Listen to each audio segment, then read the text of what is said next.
Mahalakshmi serial റിവ്യൂയിലേക്ക് എല്ലാവർക്കും സ്വാഗതം.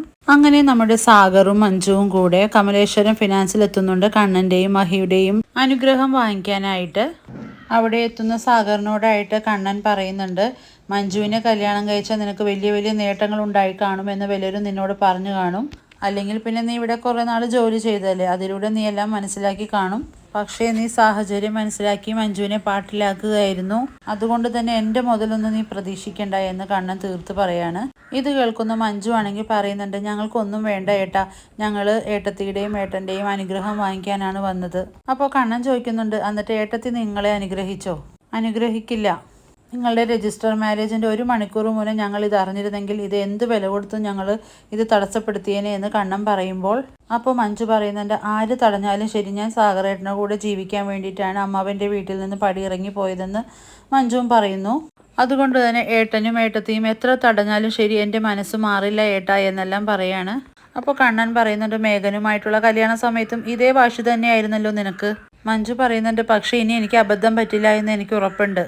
കണ്ണൻ പറയുന്നുണ്ട്, ഇവൻ നിന്നെ സംരക്ഷിക്കുമോ എന്ന് ഞാനൊന്ന് കാണട്ടെ, അതിനുശേഷം മാത്രം മതി ഇത്ര തൻ്റെ അടുത്തോടുകൂടി നിന്റെ തല ഉയർത്തിപ്പിടിച്ച് സംസാരിക്കുന്ന രീതി എന്ന് കണ്ണൻ പറയുന്നുണ്ട്. അതേസമയം സാഗർ പറയുന്നുണ്ട്, ഇനി ആരെയും ചൂഷണം ചെയ്ത് ഞാൻ ജീവിക്കില്ല സാർ, അന്തസ്സായിട്ട് നോക്കാൻ തന്നെയാണ് ഞാൻ മഞ്ജുവിനെ വിളിച്ചിറക്കി കൊണ്ടുവന്നത്.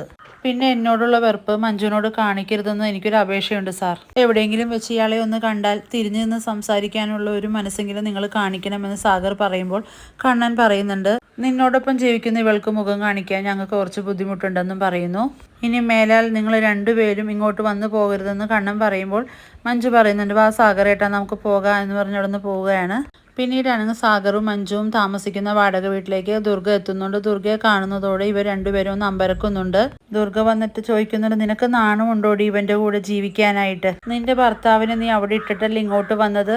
മേഘന്റെ ഭാഗത്തുനിന്ന് തെറ്റ് ചെയ്തിട്ടില്ല എന്നൊന്നും ഞാൻ പറയുന്നില്ല, നീ പക്ഷെ അതെല്ലാം മനസ്സിലാക്കി കൂടെ പുറക്കേണ്ടവളായിരുന്നു എന്ന്. പക്ഷേ നീ അതിനേക്കാളും വലിയൊരു മണ്ടത്തരമാണ് ഇപ്പൊ ചെയ്തിരിക്കുന്നതും. ഇവൻ എത്ര പെൺപിള്ളേരെ ചതിച്ചിട്ടുള്ളവനാണെന്ന് മേഘനാഥൻ പറഞ്ഞെന്നെ നമുക്കറിയാവുന്ന കാര്യമല്ലേ മഞ്ജു? മഞ്ജു അമ്മയോട് പറയുന്നുണ്ട്, അതെല്ലാം പഴയ കാലമല്ലേ സാഗറേട്ടൻ, ഇപ്പം നല്ല മനുഷ്യനാണ്, എന്നെ പൊന്നു പോലെയാണ് സാഗറേട്ടൻ കൊണ്ടു നടക്കുന്നത്, ആ മേഘനാഥനെ പോലെ ദുഷ്ടനൊന്നുമല്ല എന്നും പറയുന്നുണ്ട്.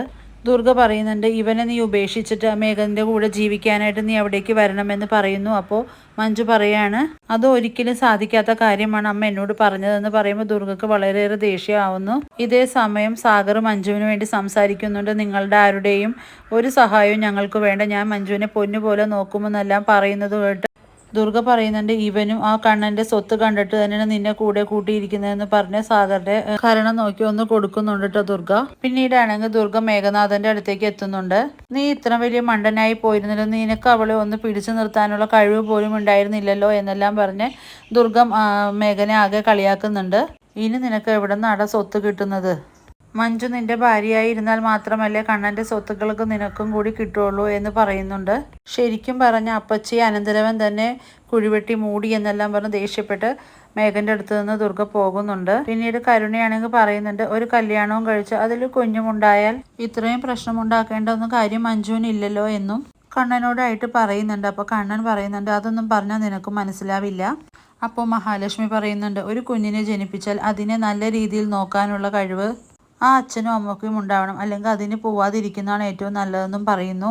അതേസമയം തന്നെ കരുണയാണെങ്കിൽ കണ്ണൻ്റെ കാലിലേക്ക് ശ്രദ്ധിച്ചുകൊണ്ടിരിക്കുക, എന്തെങ്കിലും മാറ്റം ആ കാലുകൾക്ക് ഉണ്ടോ എന്നിങ്ങനെ നന്നായിട്ട് തന്നെ നോക്കുന്നത് മഹാലക്ഷ്മിയുടെ ദൃഷ്ടിയിൽ പെടുന്നുണ്ട്.